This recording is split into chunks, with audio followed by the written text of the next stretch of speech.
So, hello student. So today we are going to start with our new topic, that is Earth gravitational acceleration, right? So इससे पहले हम लोगों ने already studied किया है what is mean by Kepler's law and centripetal force के बारे में भी हम लोगों ने स्टडी किया. Okay, Newton's law of gravitation हम लोगों ने पढ़ा and then relation between Newton's law and your what we say Kepler's law. Okay, so हम लोगों ने प्रीवियस वीडियो में देखा हुआ है. So now today we will start with our new topic, that is earth gravitational acceleration. Okay,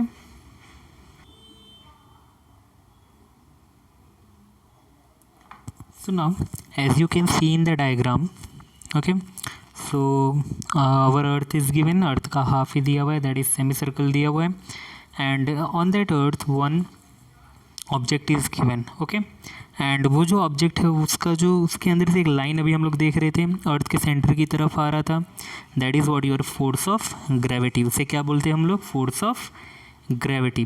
so now just look at the point जो आप लोगों को दिया हुआ है. All bodies on the surface of the earth are attracted towards its centre. Always remember this. Okay, कि जो भी बॉडीज़ या फिर जो भी ऑब्जेक्ट आपके अर्थ के सरफेस पे होते हैं वो ऑलवेज कहाँ पे डायरेक्टेड होते हैं? वो आपके अर्थ के सेंटर पे डायरेक्टेड होते हैं. वही दिया हुआ है, all bodies on the surface of the earth are attracted towards its centre. The force of gravitational attraction exerted by the earth on all other body is called the force of gravity. Right, the force of gravitational attraction exerted by the earth, ये जो हमारा अर्थ है वो क्या करता है? वो हर एक ऑब्जेक्ट को अपनी तरफ अट्रैक्ट करता है and that attractive force is known as body और ग्रेविटेशनल अट्रैक्शन. राइट, और उसे हम लोग और एक नाम दिया है, that is your force of gravity. Right, क्या बोलते हैं उसे हम लोग? Force of gravity. Now as we see, second point, force is the product of mass and acceleration. We are already aware of that. In 9th standard we have studied that जो हमारा force होता है वो force is the product of what? Mass and acceleration. right, वो आपके mass पे depend करता है ना आपके बॉडी के acceleration पे भी डिपेंड करता है कि नहीं? फॉर एग्जाम्पल अगर मैं आप लोगों को आप एक जगह पे हैं एंड सपोज एक कार है वहाँ पे एंड कार को आप पुश कर रहे हैं. Okay, we know that mass of the car is heavier, ज़्यादा हैवी है. सो उससे हम लोग क्या करेंगे? अगर उसे थोड़ा पुश कर रहे हैं तो अपने पोजीशन से क्या हो रहा है? डिस्प्लेस हो रहा है. राइट, तो वहाँ पे हम लोग फोर्स कैलकुलेट कर सकते हैं. But at the same time अगर मैं आप लोगों को एक कोई भी हल्का चीज़ पुश करने के लिए बोलता हूँ, फॉर एग्जांपल बाइक ले लीजिए. सो बाइक को हम लोग ऑलरेडी ईजिली पुश कर सकते हैं. वाई? क्योंकि वहाँ पे मास जो है वो आपका बाइक का वो लेस है as compare to the mass of car. Right, so हम लोग वहाँ पे क्या करेंगे? जो बाइक है उसको हम लोग ज़्यादा दूर तक एक्सेलरेट कर सकते हैं, तो वहाँ पे भी हम लोग अपना फोर्स नोट डाउन कर सकते हैं. राइट, तो आगे दिया हुआ है, the acceleration corresponds to the gravitational force is gravitational acceleration and it is denoted by g. right, so we know that कि जो हमारा एक्सेलरेशन ग्रेविटेशनल एक्सेलरेशन है वो हम लोग कैसे डिनोट करते हैं? By using smaller letter g. Remember one thing, आपका जो ग्रेविटेशनल फोर्स होता है, right, Newton's law of gravitation में हम लोगों ने g लिया हुआ था, capital G, that is what your gravitational force. Right, universal gravitational constant, वो आपके पूरे यूनिवर्स में कांस्टेंट होता है. But here we are talking about what? Acceleration due to gravity. हम लोग यहाँ पे किसकी बात कर रहे हैं? स्मॉलर जी की बात कर रहे हैं. और ये जो स्मॉलर जी है वो आपका चेंज होता है as compare to the height when we go beyond the surface of the earth. अगर हम लोग अर्थ के सरफेस से बहुत ऊपर जा रहे हैं, राइट, अर्थ के सरफेस से दूर जा रहे हैं, सेंटर से दूर जा रहे हैं, so our smaller G decreases. As well as when we go beyond the centre of beyond earth surface, जब हम अर्थ के सरफेस से दूर जा रहे हैं, सेंटर की तरफ जा रहे हैं, at that time also our G decreases, that is your acceleration due to gravity. Right, और ये जो एक्सेलरेशन ड्यू टू ग्रेविटी है ये आपका अपोजिंग फोर्स है. फॉर एग्जांपल आप लोग अगर एक क्रिकेट बॉल लेंगे, उसको अपवर्ड डायरेक्शन में थ्रो करेंगे, so after attending certain height वो आपको से कहाँ पे आता है? नीचे की तरफ आना स्टार्ट हो जाता है. क्यों? जब हम लोग बॉल को अपवर्ड डायरेक्शन में थ्रो करते हैं, सो एट दैट टाइम हमारा बॉल जब ऊपर की तरफ जाता है तो उसके अपोजिट डायरेक्शन से आपका एक्सेलरेशन ड्यू टू ग्रेविटी लगता है। ओके, और ये जो एक्सेलरेशन ड्यू टू ग्रेविटी है वो आपके बॉल के स्पीड को हर एक पॉइंट पे कम करता है। एंड बिकॉज ऑफ दैट एक ऐसा पॉइंट आता है कि आपका बॉल क्या होता है, एक पॉइंट पे स्टॉप हो जाता है, that is its maximum height. And अब मैक्सिमम हाइट अटेंड करने के बाद अगेन उसके अंदर पोटेंशियल एनर्जी आ जाएगा एंड देन वो अगेन नीचे की तरफ गिरना स्टार्ट हो जाएगा। बट जब वो नीचे की तरफ गिरेगा तो उसका स्पीड क्या होगा, हर एक पॉइंट पे इंक्रीज़ होता है। वाई? क्योंकि जब बॉल आपका नीचे की तरफ आता है तो एट दैट टाइम आपका जो एक्सेलरेशन ड्यू टू ग्रेविटी है और जो बॉल का जो डायरेक्शन है वो सेम डायरेक्शन में, दैट इज़ वाई दोनों जो आपका एक्सेलरेशन ड्यू टू ग्रेविटी है वो आपके बॉल की स्पीड को क्या कर देता है और एक्सेलरेट कर देता है। ओके, ये हम लोगों को वहाँ पे याद रखना है।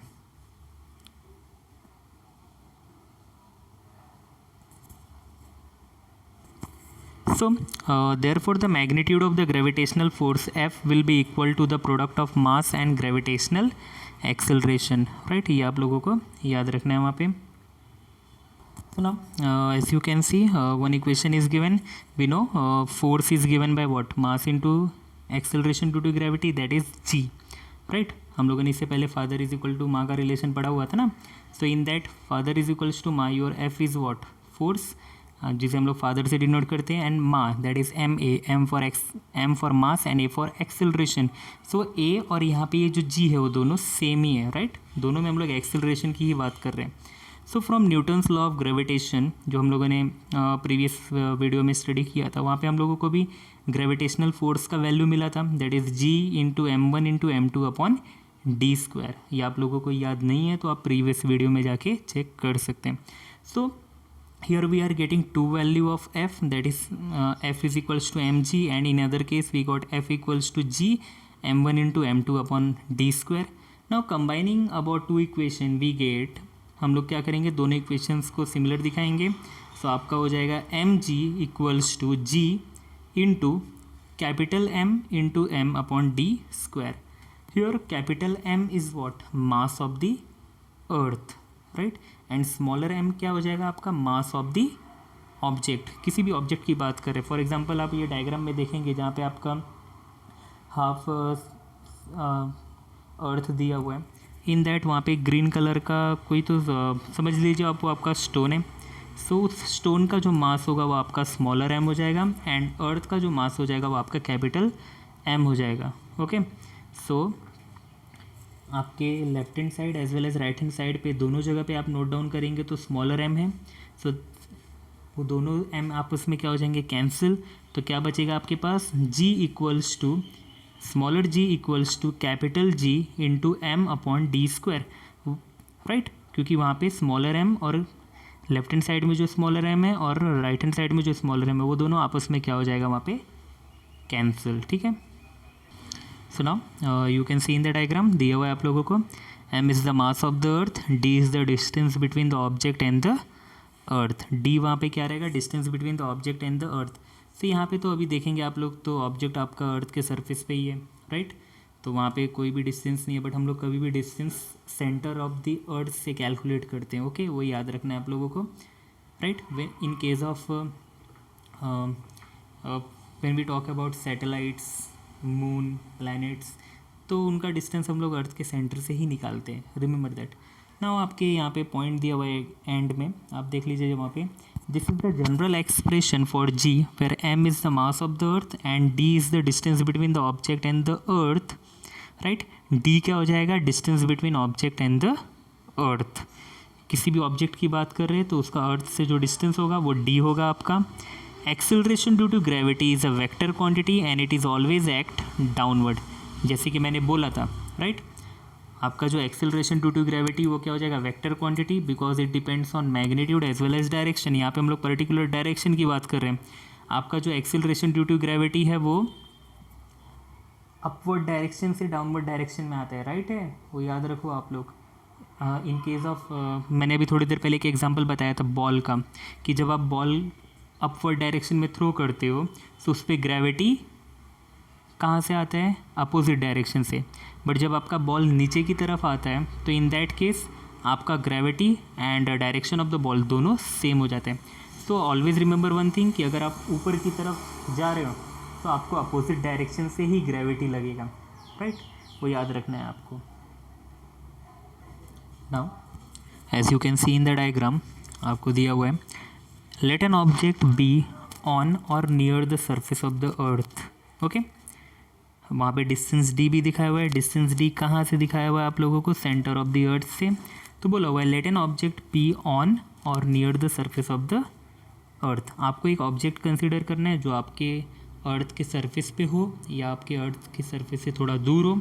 The distance D in the above equation will be equal to R, that is the radius of the earth. Okay, अगर आपका जो ऑब्जेक्ट है वो आपके अर्थ के सरफेस पे है तो उसका डिस्टेंस क्या हो जाएगा आपके सेंटर ऑफ द अर्थ से? Equals to what? Radius of the earth. जो भी आपका रेडियस होगा आपके अर्थ का, उतना ही डिस्टेंस क्या होगा आपके ऑब्जेक्ट का आपके सेंटर ऑफ द सर्कल से। ठीक है, ये आपको याद रखना है। The distance D in the above equation will be equal to R, that is the radius of the earth. Thus for object on or near the surface of the earth, G acceleration due to gravity that is smaller G equals to capital G. Capital G आपका क्या हो जाएगा? Gravitational force, right, that is your universal gravitational constant into M upon R square, right. Here we have written G into capital M. Capital M क्या हो जाएगा आपका? Mass of the earth, and divided by R square. R square वहाँ पे हम लोगों ने क्यों लिया है? फॉर दैट थोड़ा देर पीछे चलते हैं हम। As you can see here, we have got g equals to smaller g, that is acceleration due to gravity, g equals to capital G into m upon d square, right। d square क्या हो जाएगा? Distance. यहाँ पे हम लोग देख रहे थे, तो इसी की वजह से हम लोगों ने वहाँ पे डिस्टेंस को ही हम लोगों ने क्या दिखाया हुआ है? रेडियस। ये जो आपका डिस्टेंस वो इक्वल करेगा आपके रेडियस को, दैट इज़ वाई आपका वहाँ पे इक्वेशन चेंज हुआ है। Okay, that is why we have written here g equals to g capital G into M upon R square, capital R। Instead of D square we have written here R square, क्योंकि वो दोनों same है। आप diagram में देख सकते हैं distance D equals to what? Our radius only. Okay, and it is given that value of radius of the earth. आपका रेडियस कितना होता है अर्थ का? 6400 किलोमीटर। Remember that. अगर आप लोगों को याद नहीं है तो इसको याद करके रखिए, हमारे अर्थ का रेडियस कितना होता है? 6400 kilometre. By knowing the value of G, that is gravitational constant, कितना है आप लोगों को पता होना चाहिए? 6.673 into 10⁻⁻11 newton metre square per kg square. ये हम लोगों ने प्रीवियस वीडियो में देखा था। m, that is mass of the earth, so approximately ये होता है आपका 10⁻24 kg। Okay, and r, that is radius of the earth 6400 kilometre. We can calculate value of acceleration due to gravity g, right. So हम यहाँ पे क्या कर सकते हैं? हमारे g का वैल्यू इजीली कैलकुलेट कर सकते हैं। आप घर पे चेक कीजिए, आप g का वैल्यू पुट कीजिए, m का वैल्यू पुट कीजिए और रेडियस पुट कीजिए, बट कैलकुलेशन थोड़ा वहाँ पे डिफ़िकल्ट है। So after calculating the value by, देखिए आपको यहाँ पे सेकेंड पॉइंट दिया हुआ है, value of g therefore depends upon the value of radius of the earth, right. We know mass of the earth, ये तो सेम होने वाला है, हर एक पॉइंट पे कांस्टेंट वैल्यू मिलेगा मुझे मास ऑफ द अर्थ का, बट जी भी आपका कांस्टेंट है। सो हमारा जो ग्रेविटी है वो किस पे डिपेंड करेगा? आपके रेडियस पे, right. But we know that आपका जो रेडियस है अर्थ का वो हर एक पॉइंट पे तो कांस्टेंट है नहीं। 6400 किलोमीटर ये मुझे हर एक पॉइंट पे मिलने वाला नहीं, क्योंकि आपका जो अर्थ है वो टोटली स्पेरिकल इन शेप नहीं है। आपका जो अर्थ है वो आपके सरफेस, आपके पोल्स पे, that is your north pole and south pole पे वो फ्लैटेंड है। क्या है? थोड़ा वो फ्लैट है। एंड इक्वेटर पे वो बल्जिंग है, right, due to its motion.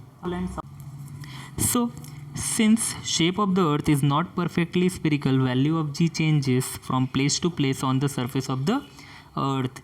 Remember this point, right. हमारा जो अर्थ है उसका शेप हर एक पॉइंट पे चेंज होता है, जैसे कि मैंने अभी बोला आप लोगों को। तो वहाँ पे g का value, that is your acceleration due to gravity का भी वैल्यू क्या होगा? चेंज होगा, राइट। दिया हुआ है g equals to how much? 9.83 metre per second square at poles. अगर हम लोग नॉर्थ पोल और साउथ पोल पे होंगे, हमारे अर्थ के ऊपर नॉर्थ पोल और साउथ पोल पे होंगे, तो हमारे g का वैल्यू कितना होगा? 9.83 metre per second square. Okay, and when we are at the equator, then g, value of g will be 9.78 metre per second square. तो यहाँ पे डिफरेंस दिख रहा है आप लोगों को। So from this we can say that our value of acceleration due to gravity is not constant. Okay, so for practical purposes we consider average value of g, that is 9.8 meter per second square। आप लोगों को at pole at the equator दो value मिला है, आप उसका average निकाल दीजिए। So you will get 9.8 metre per second square. So always remember one thing, our acceleration due to gravity value is 9.8 metre per second square. ये आप लोगों ने प्रीवियस स्टैंडर्ड में पढ़ा और नहीं होगा, आप लोगों ने सिर्फ देखा था वैल्यू, बट वो कैसे आया वो अभी आप लोगों को पता चला।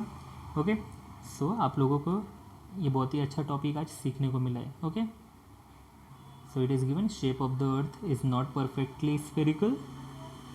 दिख रहा है आप लोगों को, अभी वो टोटल स्फेरिकल शेप में नहीं दिखाया उन लोगों ने। So as you can see in the diagram कि आप लोगों को दिखाया हुआ है, नॉर्थ पोल दिया हुआ है, साउथ पोल दिया है। सो एट पोल्स जी का वैल्यू दिया हुआ है 9.83 metre per second square and at the equator it is given 9.78 metre per second square. So I hope आप लोगों को इस पर्टिकुलर डायग्राम से समझ में आया होगा कि मैं क्या बोलना चाहता हूँ। Okay, so now when you will see in the text book variation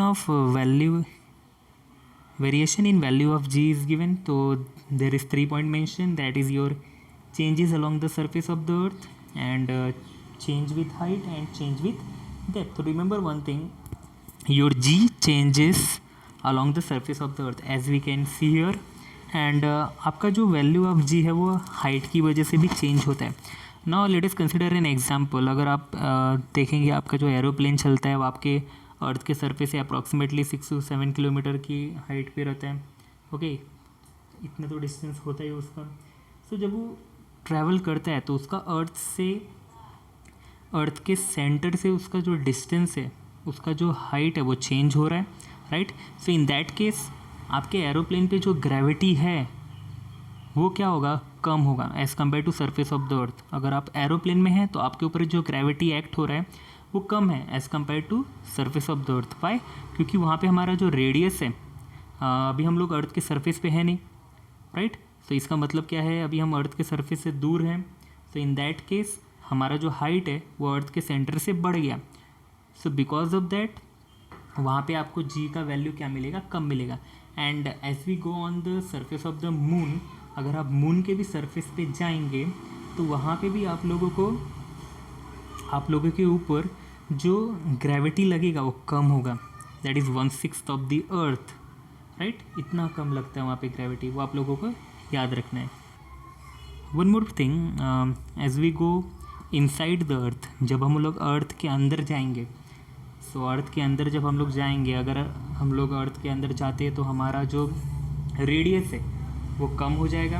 and as we go inside the earth तो वहाँ पे भी हमारा जो जी का वैल्यू है वो क्या होगा, कम होगा। So remember this point, when we go inside the earth at that time also our G changes, that is decreases.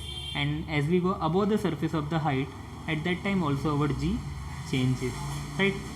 And one more thing, आपके जो अर्थ के सेंटर पे अगर हम लोग पहुँच गए, नाउ लेट अस कंसिडर कि आप अर्थ के सेंटर में पहुँच गए, in that case your gravity will be what, 0.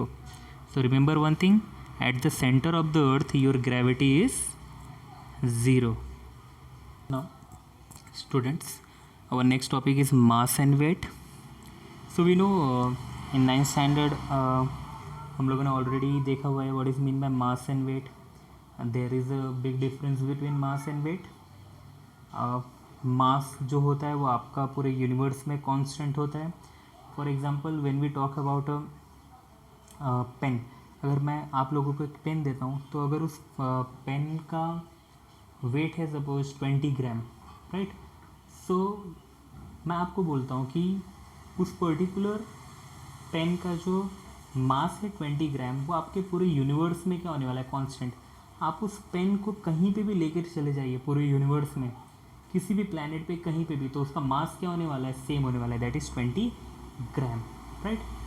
But जब हम लोग वहाँ पे वेट की बात करते हैं, सो वेट आपका जो होता है वो आपके ग्रेविटी पे डिपेंड करता है कि नहीं। सो अगर आपके पेन का जो वेट है वो 20 ग्राम है। सो जब हम लोग उसे अदर फॉर एग्जांपल अर्थ के सरफेस से दूर लेकर जाएंगे, फॉर एग्जांपल ऑन मून, अगर मैं पेन को मून पे लेकर जाता हूँ, सो मून पे मुझे पता है ग्रेविटी तो कम होने वाला है, and we also know that our weight depends on what, our gravity.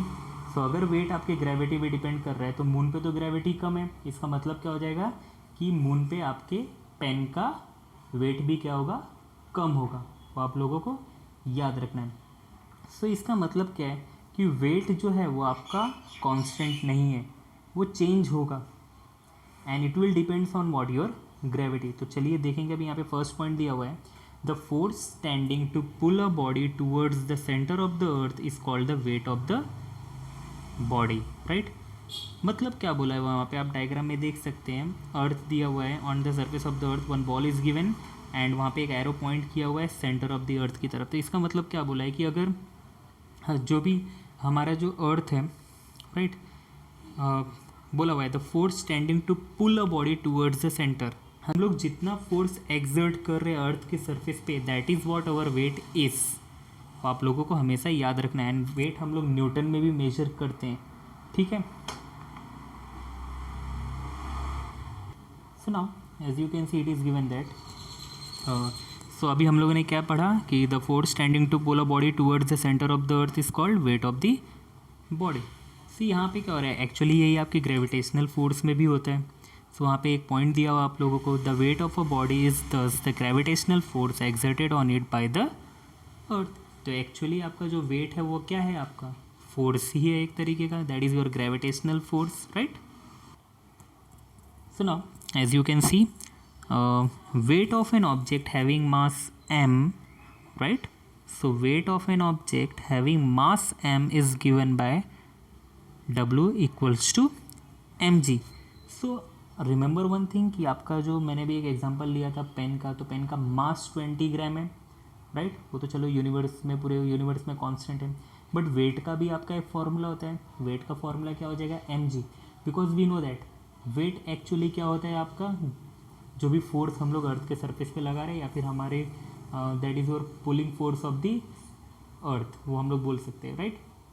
So actually यहाँ पे हम लोग फोर्स की बात करते हैं। We know that what is force, that is your mass into gravity. इसके पहले ही टॉपिक में हम लोगों ने देखा था कि आपका जो फोर्स होता है वो mg होता है। So that is why we have written here w equals to mg, right, क्योंकि वेट आपके फोर्स के इक्वल होता है, तो फोर्स इक्वल्स टू mg होता है, that is why w equals to mg, where g is the acceleration due to gravity. Now you can see in the diagram also, वहाँ पे आपको एक पॉइंट दिया हुआ है w equals to M G, where m क्या हो जाएगा आपका मास, एंड g क्या हो जाएगा एक्सेलरेशन ड्यू टू ग्रेविटी, ठीक है। So now third point, it is given that weight is a vector quantity and it is directed towards the centre of the earth, right. So weight क्या है आपका, vector quantity है, always remember that, and mass is a scalar quantity. Mass कौन सा quantity होता है, scalar. ये difference दोनों के बीच में, mass is a scalar quantity and weight is a vector quantity, because your weight depends on your gravity, and gravity आपका क्या है वहाँ पे, vector quantity, okay. And it is directed towards the centre of the earth. कहाँ पे directed आपका weight, towards the centre of the earth. And SI unit of weight is same as that of force. So force का SI unit क्या होता है आपका, Newton. अभी आप लोगों को पता है फोर्स का यूनिट क्या होता है, न्यूटन। सो वी कैन से कि हमारे वेट का भी यूनिट क्या हो जाएगा, Newton, right. And while CGS unit, that is your centimetre gram second unit की अगर बात करेंगे तो वो क्या हो जाएगा, डाइन, राइट। वो आप लोगों को याद रखना है, ठीक है। आप लोग ये नोट द पॉइंट्स को लिख लीजिए बुक में, आप लोगों को बहुत ही काम आने वाला है ये आगे चलकर। So now since mass of a body remains constant, weight of the body depends upon value of acceleration due to gravity. तो again here one difference is given as I mentioned earlier कि mass जो होता है, mass of a body remains constant, आपके किसी भी body का जो मास है वो पूरे यूनिवर्स में कांस्टेंट होने वाला है, बट वेट क्या होता है आपके बॉडी का, चेंज होता है, because it depends on your acceleration due to gravity, okay. आप लोग ये लिखते जाइए पॉइंट्स, और you can take screenshot and then afterwards you can write here, okay, that your value of g changes from place to place on the surface of the earth, right. that is g equals to 9.83 meter per second square at poles and g equals to 9.78 meter per second square at the equator. ये हम लोगों ने previous article में ही देखा, right? हम लोगों ने देखा कि नहीं कि g कैसे आपका पोल्स और इक्वेटर पे चेंज होता है. So in the diagram also it is given, so you can see there at the equator at the poles, वहाँ पे आप लोगों को g का वैल्यू दिया है. So now let's read second point. Since value of g changes from place to place, magnitude of weight of the body also changes from place to place. यह point मैंने मेंशन किया आप लोगों को, right? कि जब आपका वैल्यू ऑफ जी चेंज होता है from place to place, so then our magnitude of weight also changes, right? है कि नहीं? क्योंकि आपका जो वेट है वो आपके जी पे डिपेंड हो रहा है, that is why its magnitude changes. For practical purposes, we consider average value of g, that is 9.8 meter per second square. We all are already aware of that, right? Meter. Now you can see in the diagram, weighing balance is given. In a weighing balance, the force of gravity acting on the object in the two pan is same if the pans are balanced. This means here it is given that, see in the diagram, we have put some mass in the pan, right? हम लोगों ने क्या किया, दोनों pans में certain मास put out किया so that they are balance. Okay, it means what, कि जब वो बैलेंस हो गया तो उनके ऊपर जो ग्रेविटेशनल फोर्स लग रहा है डाउनवर्ड डायरेक्शन में, वो हम लोगों ने नोट डाउन किया, वो आप लोगों को डायरेक्शन में दिख रहे हैं. सो पैन जब बैलेंस हो गया तो we can say that m1g equals to m2g. जो हम लोगों ने यहाँ पे रिलेशन देखा वही दिखाया वो आप लोगों को डायग्राम में. सो यहाँ पे m1 और m2 क्या हो जाएगा, आपका सेम हो जाएगा. Okay,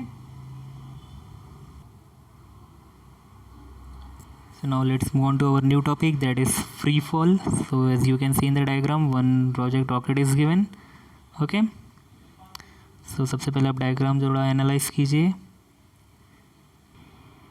So what is mean by free fall? When an object is in motion under the influence of gravitational force only, then motion of that object is called as free fall, right? अगर किसी भी object का जो movement है, जो motion है, वो आपके ग्रेविटेशनल फोर्स के इन्फ्लुएंस में ही हो, सिर्फ ग्रेविटेशनल फोर्स के इन्फ्लुएंस में ही हो, then that motion is known as what, your free fall, right? As in the diagram अभी हम लोगों ने देखा कि वहाँ पे रॉकेट फ्लाई कर रहा था. सो रॉकेट के ऊपर सिर्फ आपका ग्रेविटेशनल फोर्स ही लग रहा है कि नहीं? वहाँ पे उसके ऊपर कोई फोर्स एक्ट नहीं हो रहा, वो आपके ग्रेविटेशनल फोर्स के इन्फ्लुएंस में ही मूव कर रहा है, right? So we can say that the rocket is in free fall motion, as in the case of stone, जब हम लोगों ने अपवर्ड डायरेक्शन से थ्रो किया डाउनवर्ड डायरेक्शन में भी, so on that stone वहाँ पे क्या हो रहा था, जब हम लोग उसे release, now let us consider कि उसे हम लोगों ने रिलीज़ किया अपवर्ड डायरेक्शन से, सो आपके उसके ऊपर कोई भी फोर्स अभी एक्ट नहीं हो रहा है, राइट? वो आपके ग्रेविटेशनल फोर्स के इन्फ्लुएंस में ही है, तो उसे क्या बोलेंगे, motion in a free fall. पढ़ते रीड करते हैं यहाँ पे दो points. When an object is in motion under the influence of gravitational force only, then motion of that object is called as free fall. Second point, suppose a ball is release from certain height from ground surface, then gravitational force act on it in downward direction. तो उसके ऊपर जो gravitational force लगेगा वो कौन सी direction में लगेगा, downward direction में. We know every object attracts other object, तो वही यहाँ पे भी हो रहा है. हमारा अर्थ का जो ग्रेविटी है, ग्रेविटेशनल फोर्स है, वो किसे अट्रैक्ट कर रहा है, स्टोन को अपनी तरफ, right? Due to this downward gravitational force the ball comes to ground, thus motion of the ball is termed as free fall. क्या बोलेंगे उसे हम लोग, फ्री फॉल मोशन, ठीक है? Now moving ahead, we have not considered the frictional force acting on the ball. जैसे कि मैंने बोला था अभी थोड़ी देर पहले कि वहाँ पे हम लोगों ने कुछ कंडीशंस लिए नहीं है. नाउ फ्रिक्शनल फोर्स क्या होता है, लाइक योर बियॉन्ड फोर्स, जो आपके एयर चलते हैं वहाँ पे, राइट? तो वही बोला हुआ है वहाँ पे. We have not considered the frictional force acting on the ball when the ball is in motion in downward direction, it's friction with air act along upward direction, right?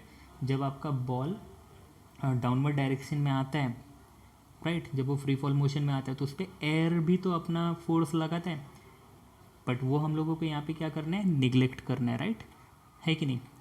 Okay, this frictional force opposes motion of the ball, therefore a ball moving through air under the influence of gravitational force is not truly in free fall, right? So free fall motion के लिए हम लोगों को वहाँ पे external force चाहिए नहीं. इन case of ball के ऊपर क्या लग रहा है, आपके एयर का भी फोर्स लग रहा है, that is your frictional force. So true free fall motion जो है वो कहाँ पे पॉसिबल है, जहाँ पे कोई भी एक्सटर्नल फोर्स नहीं हो, that is your vacuum. We know in vacuum वहाँ पे एयर के पार्टिकल्स प्रेजेंट नहीं होते. सो इन वैक्यूम वहाँ पे कोई भी एक्सटर्नल फोर्स लगने वाला नहीं है. ठीक है. सो जो भी आप लोगों को एक चीज़ हमेशा याद रखना है कि ट्रू फ्री फॉल मोशन जो है वो हमेशा वैक्यूम में ही पॉसिबल है. दिया रहेगा आगे, चलिए देखते हैं. Therefore, a ball moving through air under the influence of gravitational force is not truly in free fall. The exact free fall occurs only in vacuum. I am reading point number 3, line number 8, okay, or 7 you can say. The exact free fall occurs only in vacuum. If we release a heavy object and a very light object, say feather of a bird, from certain height in vacuum, then both these objects come to ground at the same time. Here both these objects are in free fall. So चलिए इसका diagram देख लेते हैं हम लोग, इसका video. Okay, जैसे कि मैंने बोला था आपका बॉल के ऊपर क्या होता है, ग्रेविटेशनल फोर्स लगता है डाउनवर्ड डायरेक्शन में, और फ्रिक्शनल फोर्स कहाँ पे लगता है, अपवर्ड डायरेक्शन में. तो आपके क्या करेगा, फ्री फॉल मोशन को क्या करेगा, वो थोड़ा सा चेंज करेगा. तो हम लोग बोल सकते हैं कि जो बॉल है वो ट्रूली फ्री फॉल मोशन में नहीं है. ठीक है. So as you can see in the diagram, in a vacuum, वहाँ पे आप लोगों को अगर दिख रहा होगा तो ठीक है, वैक्यूम के अंदर हम लोगों ने एक हैवी ऑब्जेक्ट लिया हुआ है और एक लाइट ऑब्जेक्ट लिया हुआ है, that is your feather.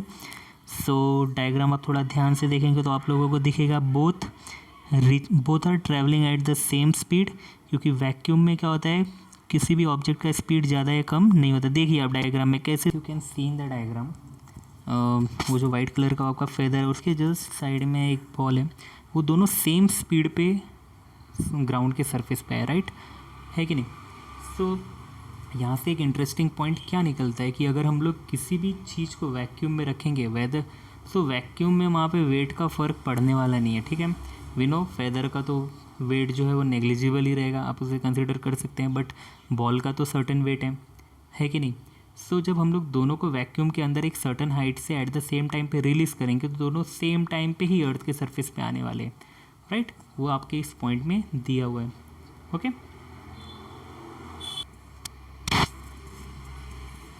So now as you can see in the diagram, when we throw a ball in upward direction, then also gravitational force act on it in the downward direction. So अभी हम लोगों ने diagram में देखा कि एक ball जो है वो आपका ग्राउंड से रिलीज़ हुआ था, राइट, अपवर्ड डायरेक्शन में. So in that case also उसके ऊपर ग्रेविटेशनल फोर्स एक्ट होने वाला है in the downward direction. If we neglect frictional force acting on the ball, then the ball moving in upward direction through air is also an example of free fall, right.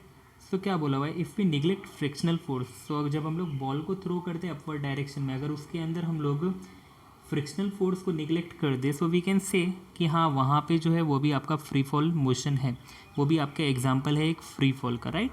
वो आप लोगों को याद रखना है. ठीक है.